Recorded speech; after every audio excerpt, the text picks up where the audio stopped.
نحمده ونصلي على رسوله الكريم اما بعد فاعوذ بالله من الشيطان الرجيم لقد جاءكم رسول من انفسكم عزيز عليه ما عنتم حريص عليكم بالمؤمنين رؤوف رحيم فإن تولوا فقل حسبي الله لا إله إلا هو عليه توكلت وهو رب العرش العظيم۔ وہ جو خود نہ تھے راہ پر اوروں کے ہادی بن گئے، وہ جو خود نہ تھے راہ پر اور اوروں کے ہادی بن گئے، وہ کیا نظر تھی جس نے مردوں کو مسیحا کر دیا۔ آج کا یہ پروگرام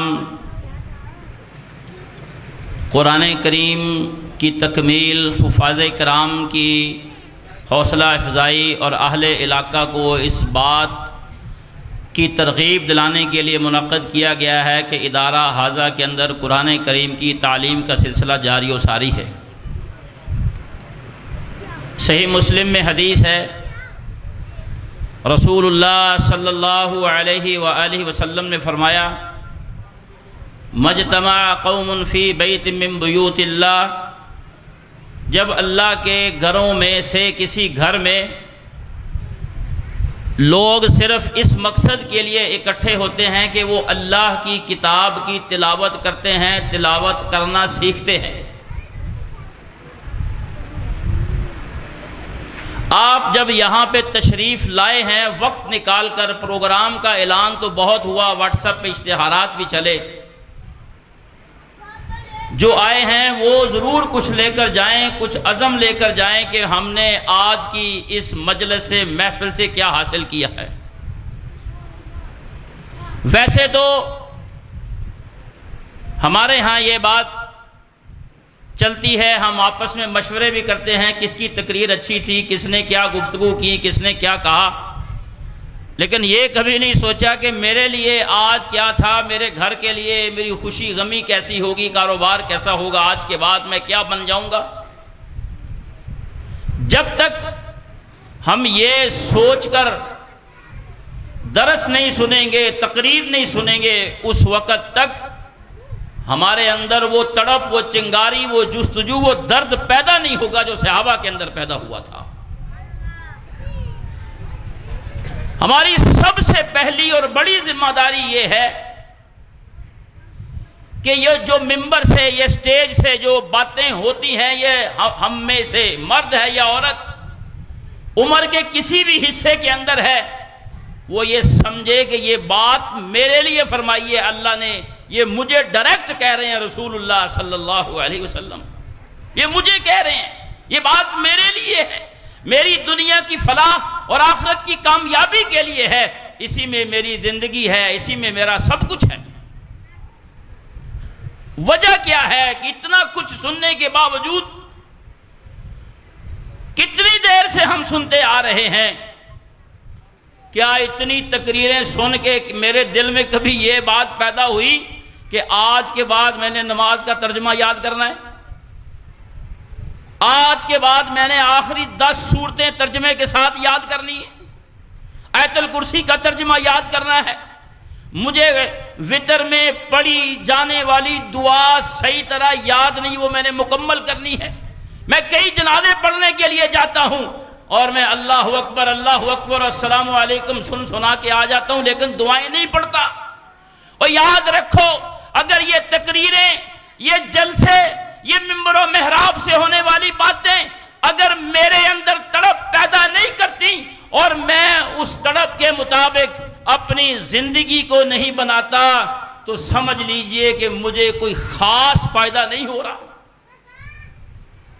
قیمتی باتیں کتابوں میں لکھی ہیں، قرآن کے اندر کیسی کیسی قیمتی باتیں ہیں، رسول اللہ صلی اللہ علیہ وسلم کی ہر حدیث سونے کے پانی سے لکھنے کے قابل ہے، لیکن فائدہ تو مجھے تب ہوگا جب میں اس کو پڑھوں گا جیسے صحابہ نے پڑھا، سیکھا، پھر سمجھا، پھر انہوں نے عمل کیا۔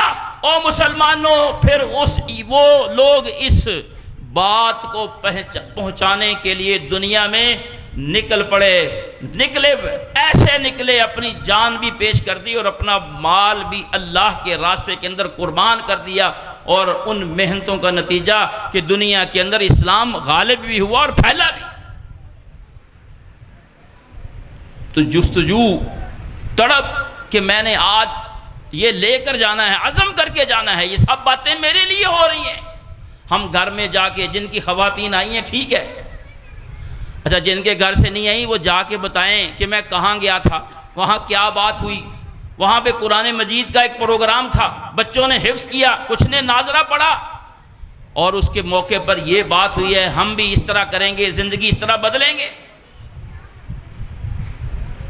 لیکن افسوس یہ ہے کہ یہ باتیں ہم سنتے سناتے آ رہے ہیں، بسا اوقات تو اسی مجلس میں ہی نکل جاتی ہیں دماغ سے، یا پھر مسجد سے پاؤں نکلتے وقت، یا پھر صبح تک۔ اس طرح نہیں ہونا چاہیے۔ ہم جن کو مانتے ہیں ان کی زندگیاں ایسی نہیں تھی، ہم نبی کو مانتے ہیں، نبی کو ماننے والے صحابہ کو مانتے ہیں، ان کی زندگیوں کو پڑھتے چلے جائیے، اپنی زندگیوں کو بدلتے چلے جائیے۔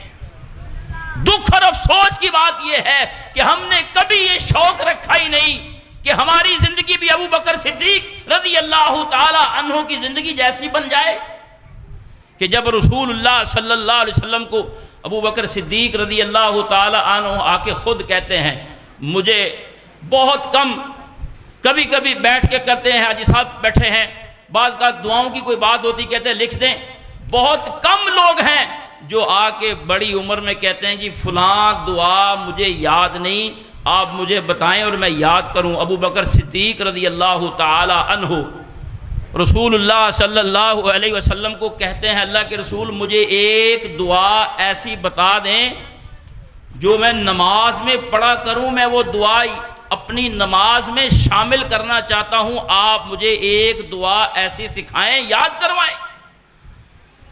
کیا میرے دل میں بھی یہ ہے کہ میں بھی اپنی نماز درست کروں؟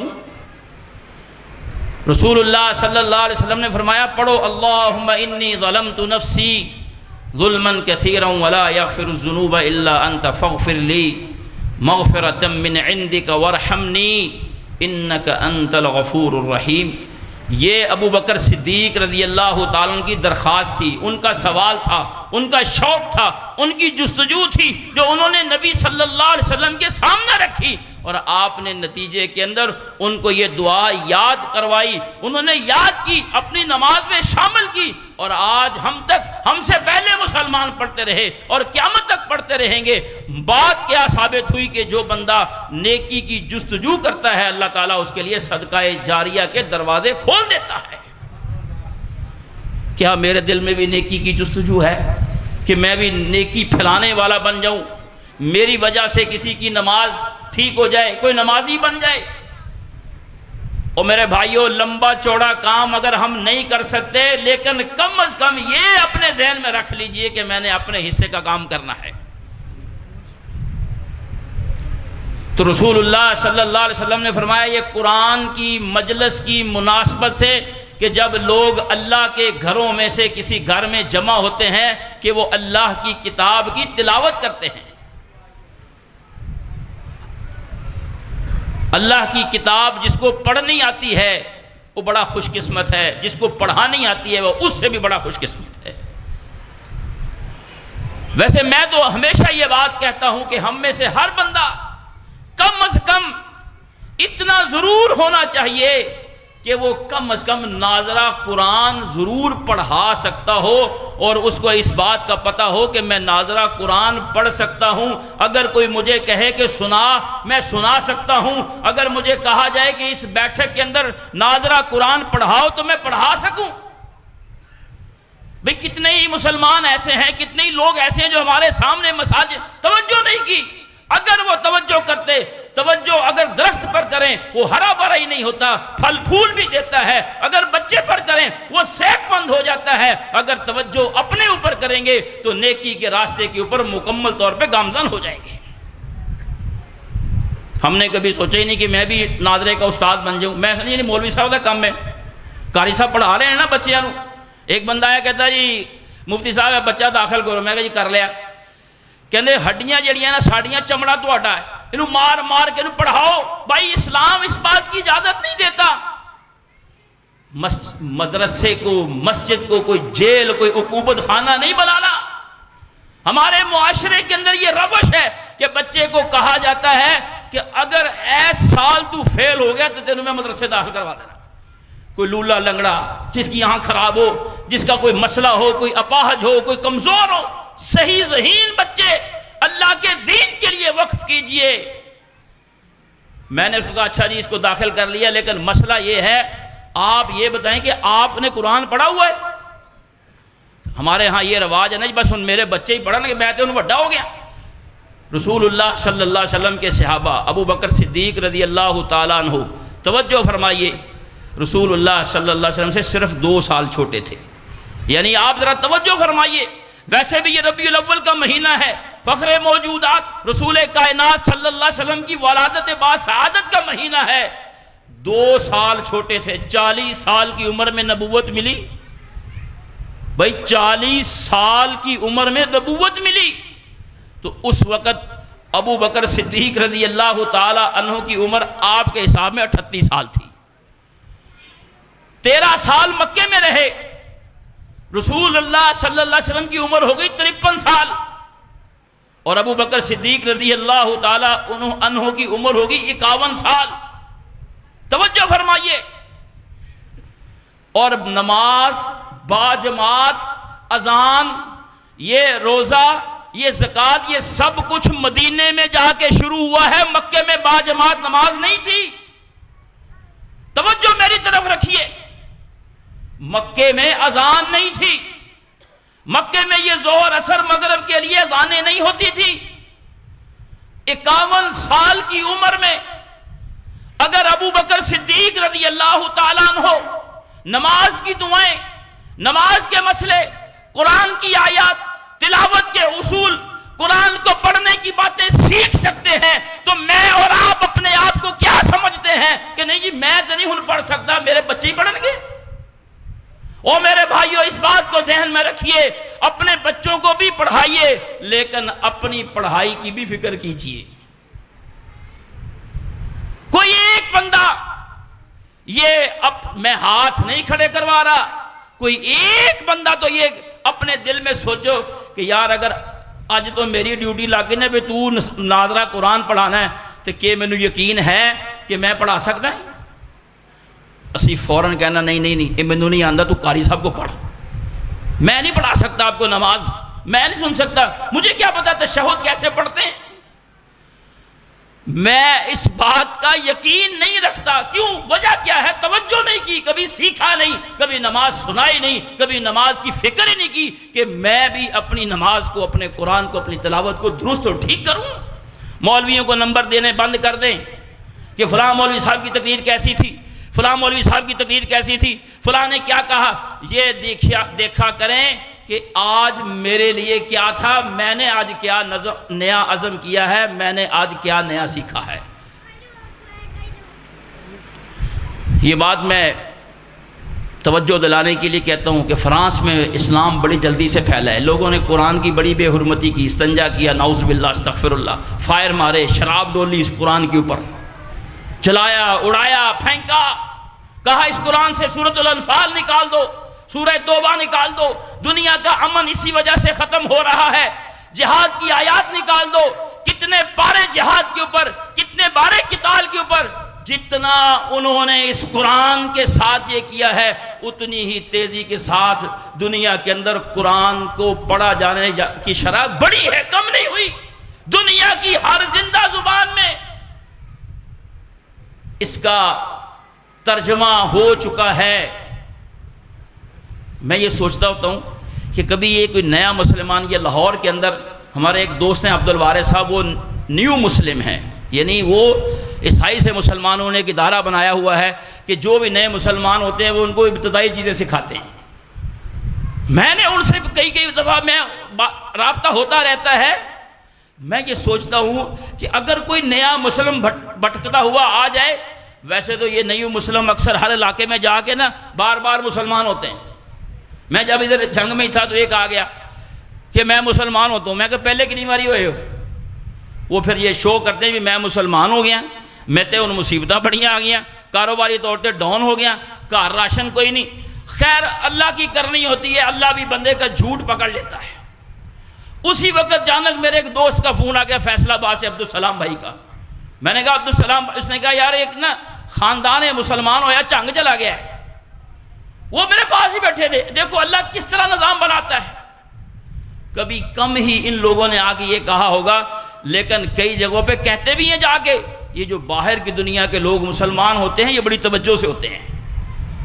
میں یہ سوچ رہا تھا کہ اگر یہ جیسے جو پیسوں کی بات کریں، پیسے دو، راشن روشن، اگر ان میں سے کوئی بندہ آ کے ہماری مسجد کے کسی پرانے 40 سال 30 سال کے نمازی کو کہہ دے کہ میں قرآن ناظرہ پڑھنا چاہتا ہوں، کیا آپ مجھے پڑھائیں گے، تو خوف آتا ہے، ڈر لگتا ہے، دل دھڑکتا ہے کہیں وہ ہمارا ساتھی یہ نہ کہہ دے یہ قرآن تو مجھے بھی صحیح پڑھنا نہیں آتا۔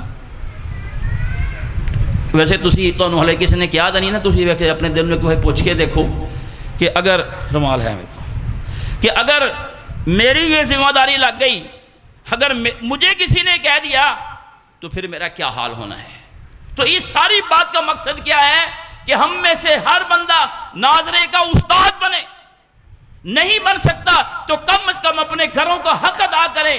جہاں اپنے گھر کی بیٹھک میں لوگوں نے ٹیوشن اکیڈمیاں کھولی ہوتی ہیں نا، اپنے محلے میں بچیوں کے لیے، بچوں کے لیے جہاں ممکن ہو سکتا ہے ایک ناظرے کی کلاس شروع کر دیجئے، کسی اچھے بندے کو لگا دیں، انشاءاللہ اس ناظرے کی برکت سے پورے محلے کے اندر خیر آ جائے گی۔ رسول اللہ صلی اللہ علیہ وسلم نے فرمایا جب لوگ اللہ کے گھروں میں سے کسی گھر میں جمع ہوتے ہیں، اللہ کی کتاب کی تلاوت کرتے ہیں، خود بھی کرتے ہیں، سیکھتے بھی ہیں، سیکھنے کے لیے آیا کرو۔ وَيَتَدَارَسُونَهُ بَيْنَهُمْ، اور آپس میں ایک دوسرے کو پڑھاتے ہیں۔ ان کو 4 انعامات ملتے ہیں۔ اس کے بعد 4 ہی میں نے قرآن کے حقوق ذکر کرنے ہیں اور بات کو سمیٹنا ہے۔ نمبر 1، إِلَّا نَزَلَتْ عَلَيْهِمُ السَّكِينَةُ، ایسی مجلسوں میں آ کر بھی اگر بے چینی بے قراری لگی رہتی ہے، بار بار گھڑی کو دیکھتے ہیں یا بار بار ٹائم کو دیکھتے ہیں، اس کا مطلب یہ ہے کہ اس مجلس میں آنے کا وہ بھرپور فائدہ جو رب ذوالجلال والاکرام مجھے دینا چاہتے ہیں میں نے حاصل نہیں کیا۔ توجہ کے ساتھ بیٹھا کریں، انتہائی انہماک کے ساتھ کہ میں نے کچھ سیکھنا ہے۔ اللہ رب العالمین کی طرف سے دلوں پر سکون نازل ہوتا ہے ان مجالس کے اندر جہاں پہ لوگ اللہ کی کتاب کی تلاوت کرتے ہیں اور اللہ کی کتاب کو پڑھنے اور پڑھانے کی باتیں اور ترغیب ہوتی ہے۔ وغشیتہم الرحمہ، اور اللہ کی رحمتیں ڈھانپ لیتی ہیں۔ بڑے محتاج ہیں آج ہم اپنے مسائل میں، بڑے معاملات میں، اللہ کی رحمت کے ہم بڑے ہی محتاج ہیں۔ تو اللہ کی رحمت کو حاصل کرنے کے لیے، اللہ کی رحمت کو پانے کے لیے ضروری چیز یہ ہے کہ ہم قرآن کی مجلس میں انتہائی اطمینان اور سکون کے ساتھ آئیں۔ یہ ہو سکتا ہے کہ آپ کے پاس ٹائم کبھی کم ہے تو آپ وہ ٹائم رکھ لیں جس میں آپ سکون کے ساتھ بیٹھ سکیں، موبائل بند کر کے اور گھڑی سے اپنی توجہ ہٹا کے پوری توجہ ان باتوں کو دیں جو رب کی اور رب کے رسول کی ہو رہی ہوتی ہیں صلی اللہ علیہ وسلم۔ یہ اللہ اور اس کے رسول صلی اللہ علیہ وسلم کے ساتھ انصاف نہیں، یہ ادب کے خلاف ہے کہ بات ہو رہی ہو ان کی اور ہماری توجہ کسی اور طرف ہے۔ وہ صحابہ کرام کس طرح سیدھے ہوئے، کس طرح ٹھیک ہوئے، کس طرح وہ جھگڑے محبتوں میں بدل گئے، وہ نفرتیں جو ہے وہ آپس کے اندر مل گئیں، سب ختم ہو گیا، سب بھائی چارہ بن گیا۔ بات یہ تھی کہ انہوں نے ان کی بات توجہ سے سنی جن کی بات توجہ سے سننے کا رب نے حکم دیا ہے۔ اور ہماری سب سے بڑی ناکامی یہی ہے، ہماری سب سے بڑی پریشانی یہ ہے، ہماری سب سے بڑی غلطی یہ ہے کہ ہم نے نبی کی بات صلی اللہ علیہ وسلم نہ توجہ سے سنی ہے، نہ اس کو سمجھا ہے، نہ اس کو اپنایا ہے، نہ ہم نے اس کو آگے بیان کیا ہے، اور نہ ہی ہم نے اس کو قیامت تک کے لیے اپنا معیار اور شعار سمجھا ہے۔ اگر ہم سمجھ لیتے تو آج اس طرح بھٹکے ہوئے نہ ہوتے۔ جاؤ اور رحیق المختوم کے اندر رسول اللہ صلی اللہ علیہ وسلم کی وہ 10 سالہ زندگی کو پڑھیے۔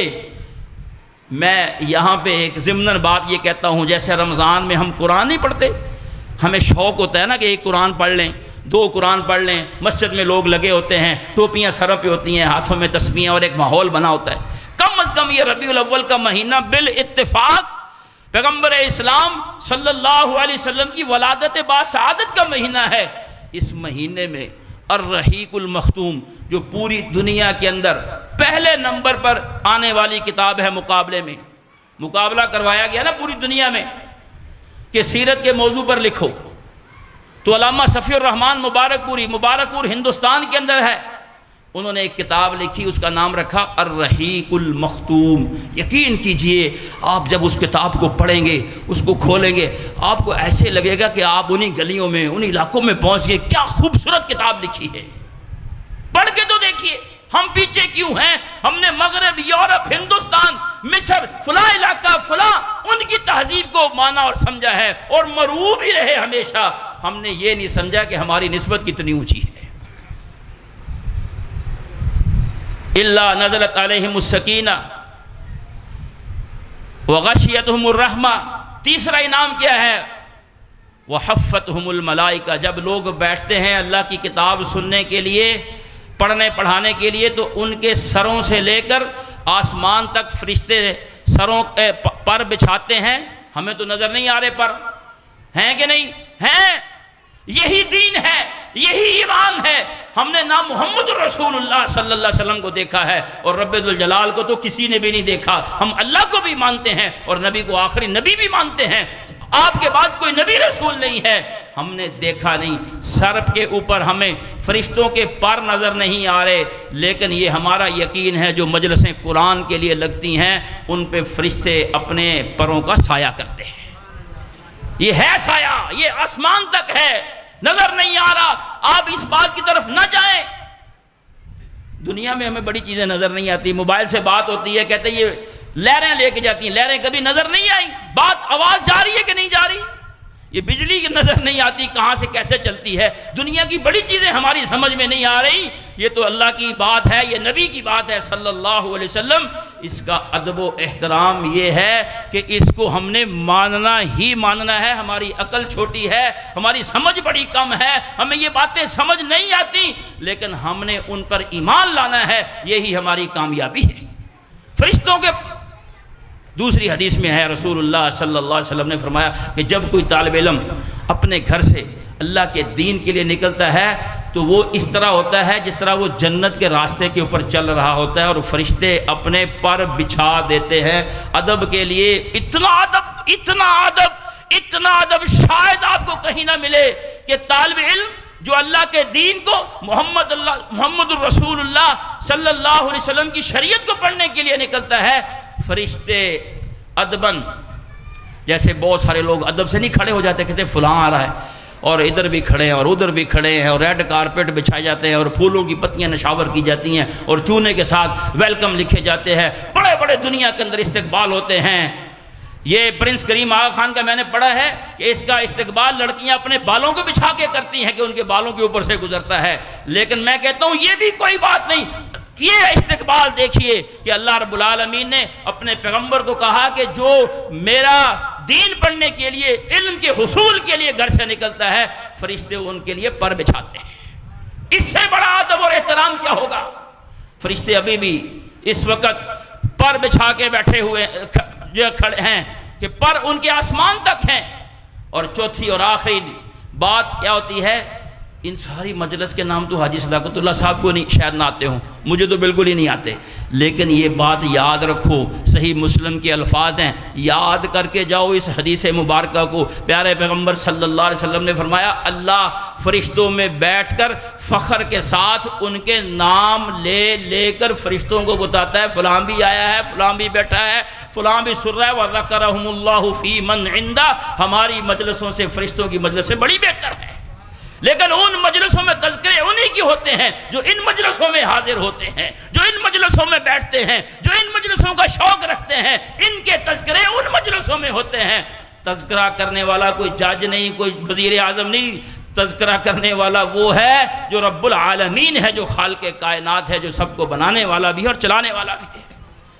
یہ چار انعامات آپ حاصل کر رہے ہیں، اللہ کی رحمت، سکون، فرشتوں کے پروں کا سایہ، اور رب ذوالجلال والاکرام کی مجلس کے اندر فرشتوں کے اندر خود اللہ نام لے لے کر ذکر فرماتے ہیں، فلاں بھی بیٹھا ہے اور فلاں بھی سن رہا ہے۔ کاش یہ ہمارا بیٹھنا، سننا اور سنانا اللہ رب العالمین کی بارگاہ کے اندر قبول ہو جائے۔ اب 4 حقوق قرآن کے بیان کر کے اپنی بات ختم کر رہا ہوں۔ یہ قرآن کی مجلس ہے اور یہ مہینہ صاحب قرآن کا ہے۔ رسول اللہ صلی اللہ علیہ وسلم اس مہینے کے اندر پیدا ہوئے، 40 سال کی عمر میں نبوت ملی، 13 سال مکے میں رہے۔ مکہ کی ساری زندگی آپ صلی اللہ علیہ وسلم نے عقیدہ سکھایا۔ جب عقیدہ مضبوط ہوتا ہے تو جرت پیدا ہوتی۔ میں آپ کو یہ پہلے بتا چکا ہوں کہ نماز مدینے میں، روزہ مدینے میں، زکوٰۃ مدینے میں، اور حج تو رسول اللہ صلی اللہ علیہ وسلم کی وفات سے 2 سال پہلے فرض ہوا ہے، 9 ہجری میں۔ لیکن مکے میں جرت سکھائی، یعنی ان مسائل پر عمل کرنے کے لیے جو جرت چاہیے، مخالفتیں ہوں گی، لوگ آپ کے خلاف ہو جائیں گے، لوگ آپ کو تانے دیں گے، لوگ آپ کو باتیں سنائیں گے، لوگ آپ کے پیچھے طرح طرح کے الزامات لگائیں گے۔ نہ ڈرنا ہے، نہ جھکنا ہے، نہ بکنا ہے، نہ ٹھہرنا ہے، نہ کسی کی باتوں میں آ کے اس راستے کو چھوڑنا ہے۔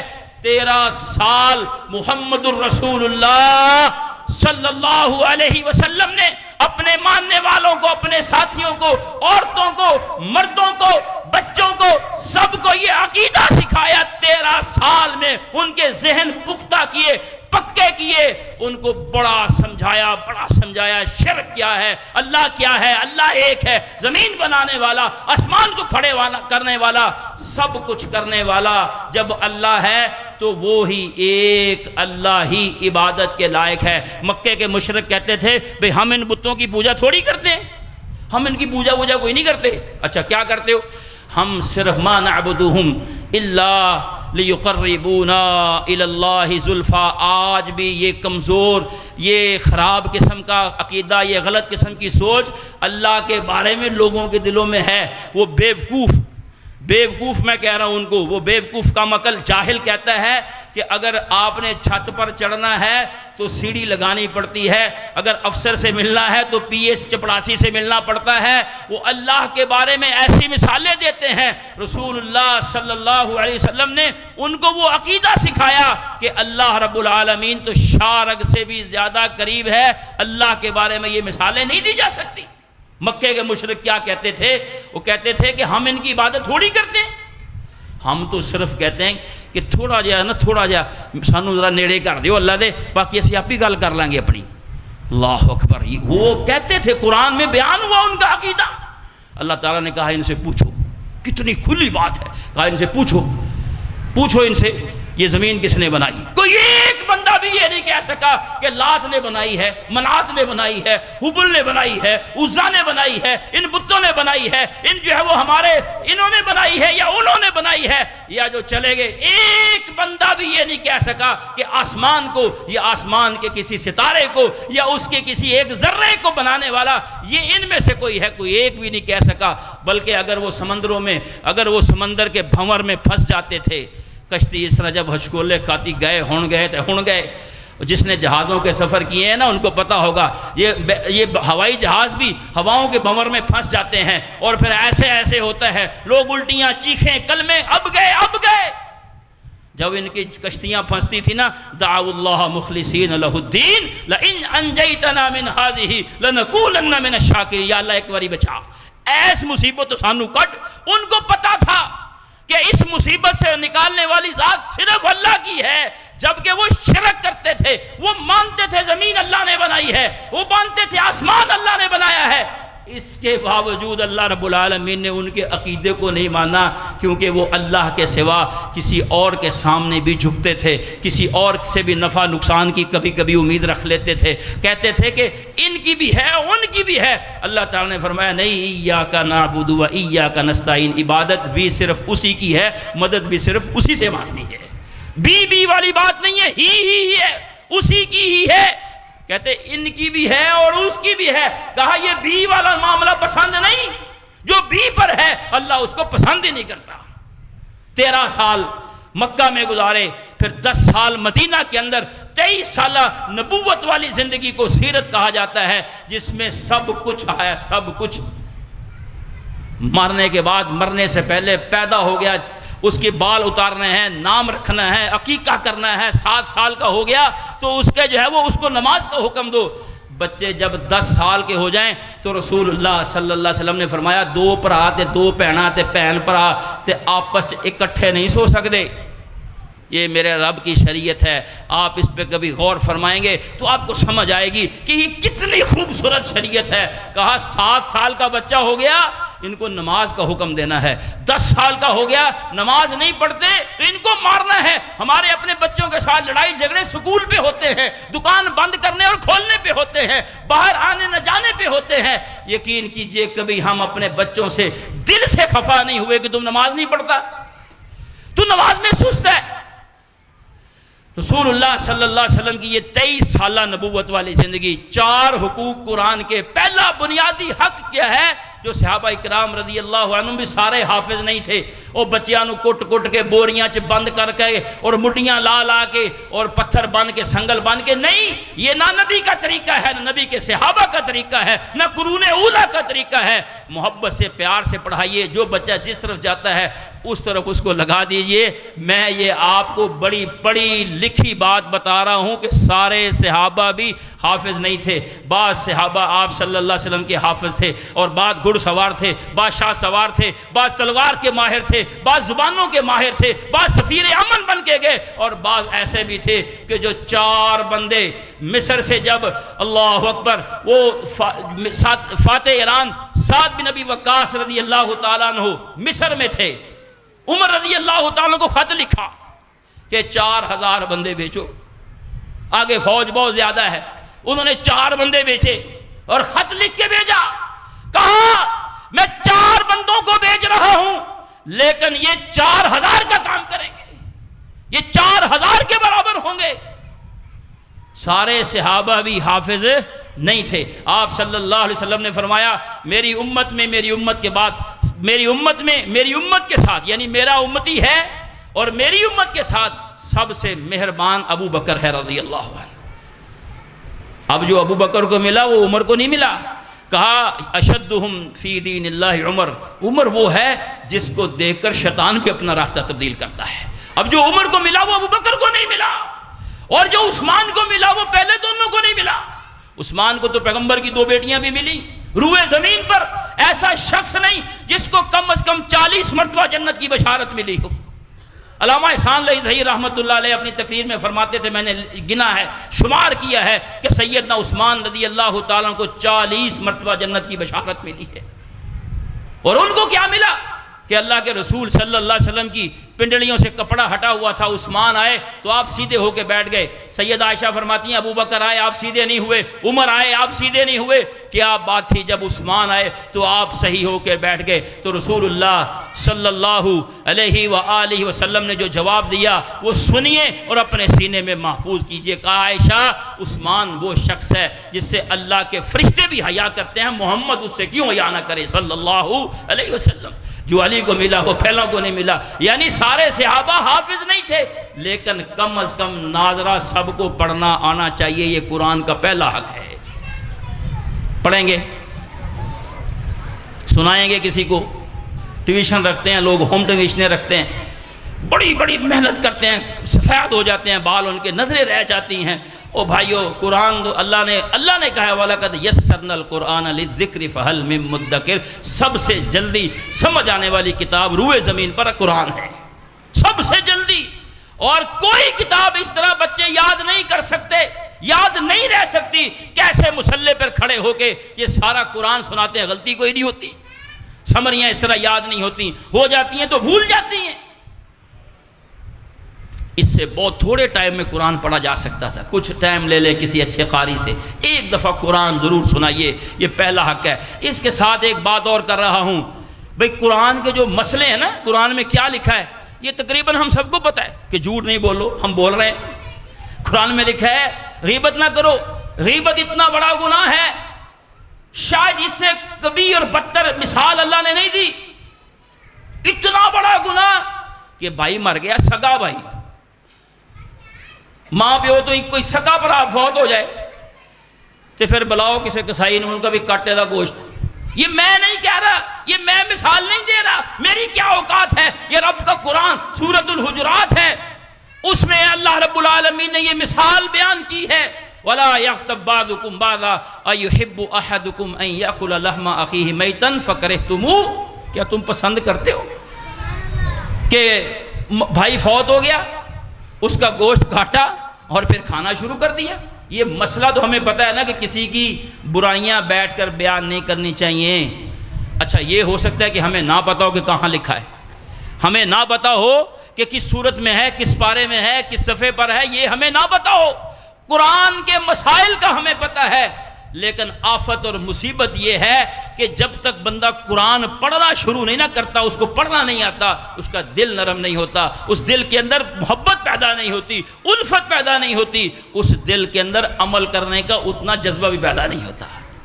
یہ دیکھیں نا، ہم نے قرآن کے مسئلے تو سنے، لیکن ہمارا عمل کرنے کو دل کیوں نہیں کرتا؟ ہمیں کوئی بندہ کہنا اٹھ بھائی کھڑا ہو قرآن سنا، ہم کہیں گے یار اس نے ساری مجلس میں مجھے بدنام کر دیا۔ بھائی قرآن بدنامی کی سبب ہے؟ قرآن سننے کے لیے تو فرشتے آسمان سے اترتے ہیں۔ تو پہلا حق کیا ہے؟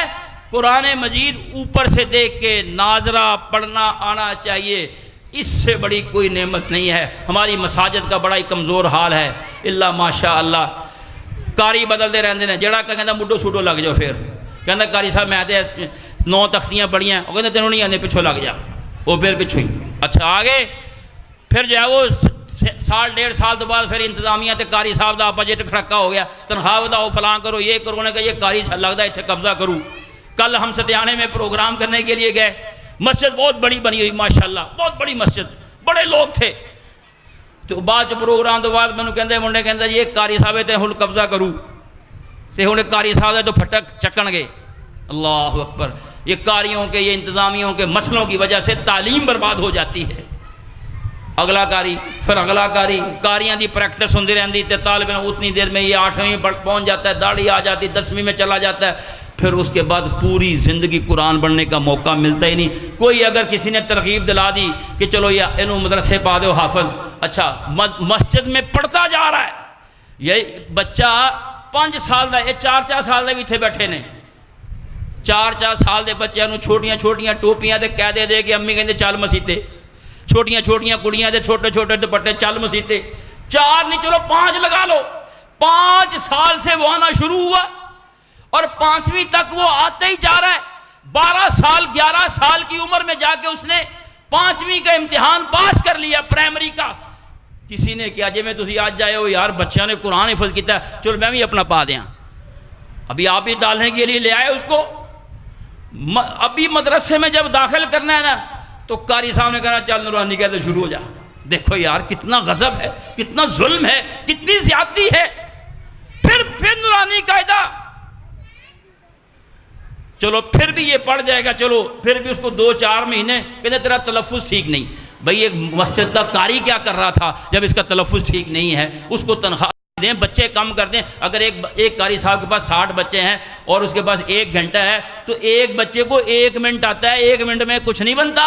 پھر وہ کہتے ہو جلدی پڑھو، جلدی کرو، تیز کرو، قاری صاحب ادھرو ڈنڈا ادھرو ڈنڈا۔ تے جے مسجد انتظامیہ نو کیا جائے بھی تسی بچے کٹ کر کے استاد بتا دو، کہتے تمہیں پتہ نہیں حالات بڑے خراب رہے، یعنی ادھر بھی نہیں۔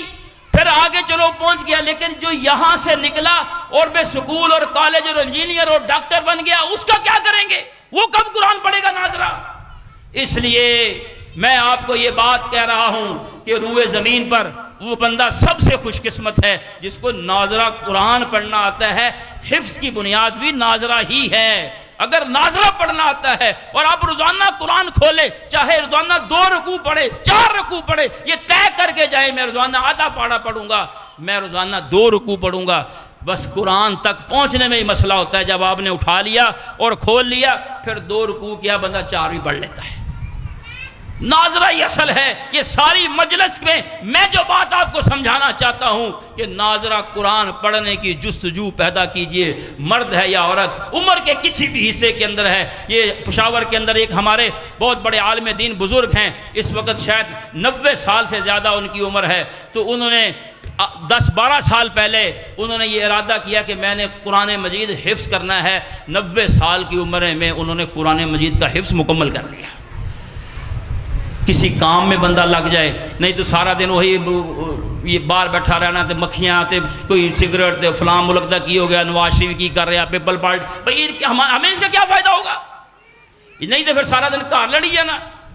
حقیقت یہ ہے کہ اللہ اگر موقع دے تو قرآن مجید ناظرہ، دوسرا اس کا حق یہ ہے کہ اس کو پھر سمجھیں، سمجھ ہے ہمیں۔ تیسری بات ہے عمل کی، عمل میں پھر کوتاہی ہے۔ بھائی ہم سب کو یہ مسائل کا تو پتہ ہے نا، یہ تو ہم جانتے ہیں کہ جھوٹ نہیں بولنا، غیبت نہیں کرنی، حرام نہیں کھانا، سود نہیں کھانا، جوا نہیں کھیلنا، شراب حرام ہے، نشہ آور چیزوں سے منع کیا ہے، یہ سب مسئلے ہم جانتے ہیں، اس لیے تو ہم چھپتے ہیں، اسی تو ہم کسی کو بتاتے نہیں اپنے عمل۔ موبائل بھی چھپ چھپ کے استعمال کیوں کرتے ہیں، لات کیوں لگاتے ہیں، کسی کو اپنا موبائل کیوں نہیں دیتے؟ ویسے بھی کسی کا موبائل مت دیکھا کرو، یہ خیانت میں آتا ہے۔ اللہ نے اگر پردہ رکھا ہے تو میں اور آپ اس کا پردہ کیوں چاک کر رہے ہیں؟ دفع کریں، دعا مانگتے رہو کہ یا اللہ ہمیں بھی سیدھا رکھ، ہماری اولادوں کو بھی سیدھا رکھ، ہماری بیوی کو بھی سیدھا رکھ، ہمارے بھائیوں کو بھی سیدھا رکھ، ہمارے مسجد کے نمازیوں کو بھی سیدھا رکھ۔ ہمیں کیا ضرورت پڑی ہے کہ ہم اس کے جو ہے وہ موبائل کو دیکھتے پھریں؟ بہرحال یہ مسائل کا تو ہمیں پتہ ہے نا، اس لیے تو ہم ڈرتے ہیں معاشرے سے۔ لیکن عمل کی کوتاہی ہے، پوری کوتاہی ہے۔ حکومتوں سے ہمارا شکوہ کیا ہے؟ اولاد کا باپ سے، باپ کا اولاد سے، دکاندار کا کہ یہ سچ نہیں بولتا جی، جھوٹ بولتا ہے، دھوکہ دندہ دکھایا، مال کچھ دے کچھ دیتا، اور کیا جھگڑا چل رہا ہے؟ عوام حکومتوں سے کیا کہہ رہی ہے کہ آپ نے کہا تھا 300 یونٹ بجلی فری ملے گی، یہ تقریریں نیٹ کے اوپر چلتی ہیں آج کل، بھئی کدھر گئے وہ 300 یونٹ؟ فلاں علاقے میں گیس آ جائے گی، فلاں علاقے کی سڑکیں پکی ہو جائیں گی، کہتے ہیں یہ جھوٹ بولتے ہیں، وعدہ خلافی کرتے ہیں۔ بھائی صرف وہ ہی نہیں کرتے، میں اور آپ بھی جتھے موقع ملتا اسی بھی معاف نہیں کرتے۔ جس کا جنہ واہ پہنتا نا کہتا یہی غلط ہے۔ اگر کوئی وکیل کے پاس پھنس جائے، کہتا ہے یہ وکیل بخشے کے سارے بخشے جانے، اگلی دفعہ ڈاکٹر کے پاس پھنس جائے، اگلی دفعہ پولیس کے پاس پھنس جائے، وہ سارے ہی ایک دوسرے کو یہی کہہ رہے ہیں، جبکہ ہم سب ہی ایک دوسرے کے ساتھ یہی چکر چلاتے ہیں۔ یعنی جس کو موقع ملتا ہے نا رگڑا دینے کا، وہ معاف نہیں کرتا، چھری پھیرتا ہے، سبزی والا بھی پھیرتا ہے، فروٹ والا بھی پھیرتا ہے۔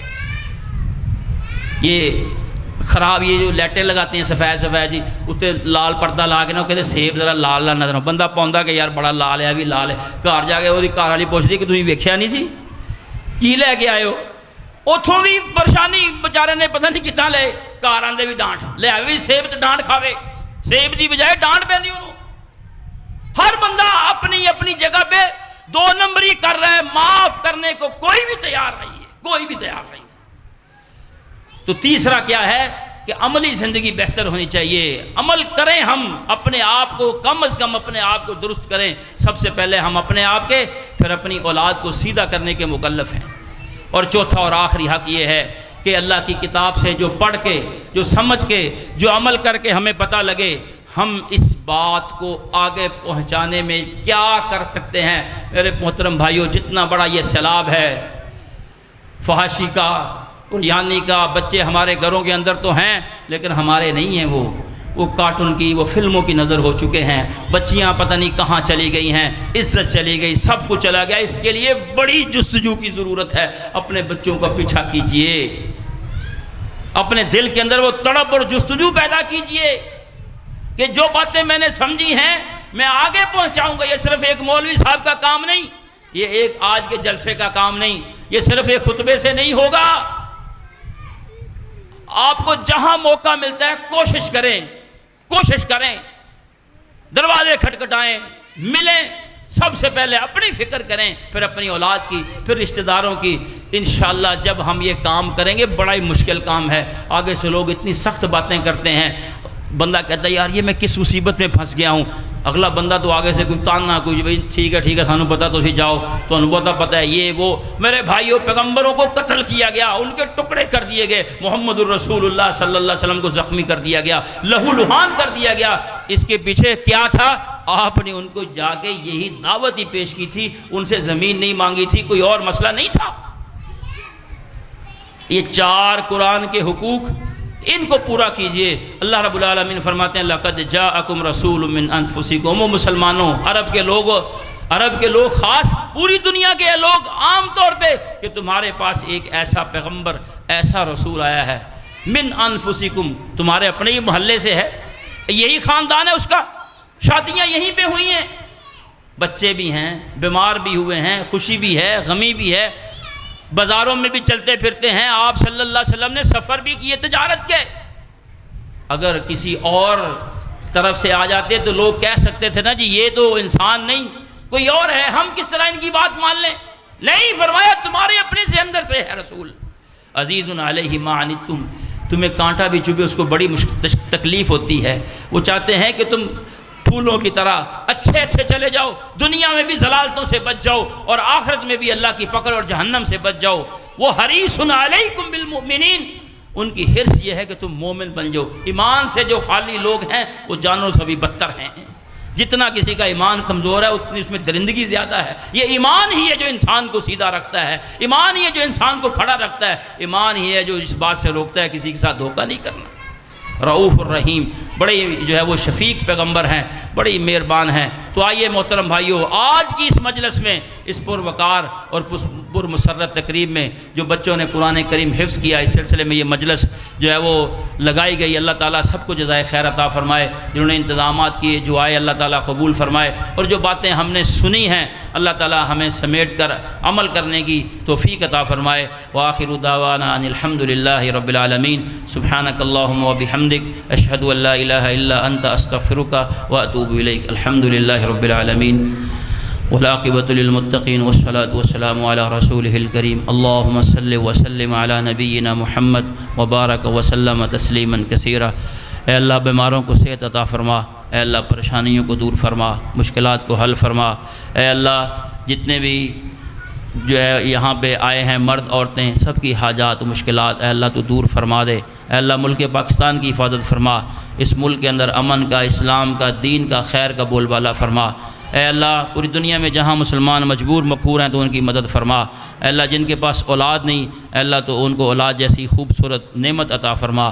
جن کو اولادیں دی ہیں والدین کے لیے آنکھوں کی ٹھنڈک اور صدقہ جاریہ بن جائیں۔ قیامت کے دن رسول اکرم صلی اللہ علیہ وسلم کی سفارش نصیب فرما۔ اے اللہ ان کے ساتھ جنت میں داخلہ نصیب فرما۔ اے اللہ ہمیں ساری زندگی نبی کریم صلی اللہ علیہ وآلہ وسلم کے طریقے کے مطابق بسر کرنے کی توفیق عطا فرما۔ یا اللہ تو ہمارا رب ہے، ہم تیرے بندے ہیں، کمزور ہیں جیسے بھی ہیں، لیکن تیرے سوا کسی اور کے سامنے نہیں جھکتے۔ اے اللہ جو ہم مانگ سکے اور نہیں مانگ سکے ہمارے حق میں بہتر ہے اپنی جناب سے سب کچھ عطا فرما۔ یا اللہ ہماری دعاؤں کو قبول فرما، خطاؤں کو معاف فرما۔ ربنا تقبل منا انک انت السمیع العلیم وتب علینا انک انت التواب الرحیم، وصلی اللہ علی النبی الکریم محمد وعلی آلہ واصحابہ اجمعین برحمتک یا ارحم الراحمین۔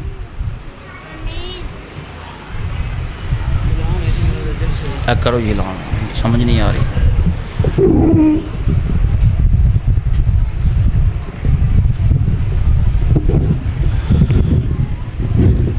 جزاک اللہ جی۔ تمام بھائی ابھی تشریف رکھے۔